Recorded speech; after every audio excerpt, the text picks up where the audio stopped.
Hello नमस्ते प्रणाम। मैं आपकी चांदनी स्वागत करती हूँ आप सभी को अपने यूट्यूब चैनल चांदनी कौदी गीत में। सो फ्रेंड, आप लोग के बीच बहुत ही अच्छा, बहुत ही प्यारा मैं चुटकुला नाच गीत लेके आई हूँ। ये नाच गीत कैसा लगेगा आप सभी को कमेंट में बताइएगा। तो चलिए ना ज़्यादा टाइम वेस्ट करती हूँ, मैं आप सभी को सुनाती हूँ, क्योंकि फ्रेंड मेरी भी तबीयत कुछ सही नहीं है, फिर भी मैं सुना रही हूँ। चलिए कैसे है।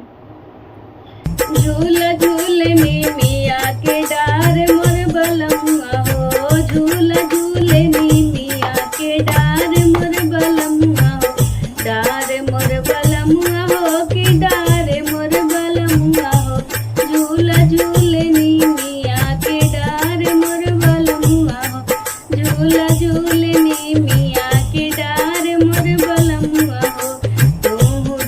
तू डलिया झालुआ काजरी, तुम डलिया झूलुआ हमें डूब काजरी, पेंगे मरी देवरा दिलेदार मोर बलमुआ हो, पेंगे मरी देवरा दिलेदार मोर बलमुआ हो, झूला झूलनी मिया के डार मोर बलमुआ हो, झूला झूलनी मिया के डार मोर बलमुआ हो, झूला झूलनी मिया के डार मोर बलमुआ हो, झूला झूलनी मिया के डार मोर बलमुआ हो।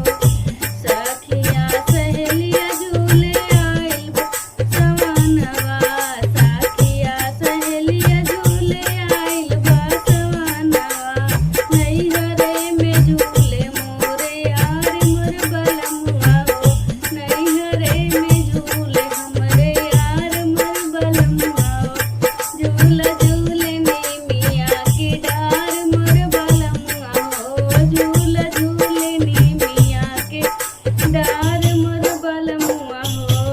हरी हरी चूड़िया हरी हरी साड़िया, हरी हरी चूड़िया हरी हरी साड़िया, दिलवा में उठेला हिलोर मोर बलमुआ हो, दिलवा में उठेला हिलोर मोर बलमुआ हो, झूला झूलनी मिया के डार मोर बलमुआ हो, झूला झूलनी मिया के डार मोर बलमुआ हो।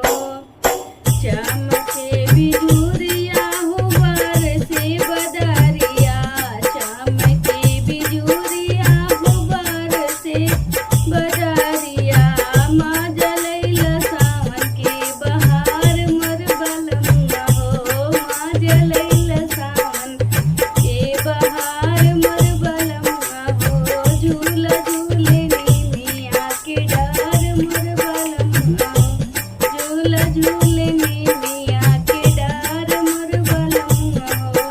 सो फ्रेंड, ये गीत कैसा लगे आप सभी को कमेंट में बताइएगा। मिलते हैं नेक्स्ट वीडियो में, तब तक के लिए bye bye, tata, take care. सभी को नमस्ते प्रणाम, हर हर महादेव।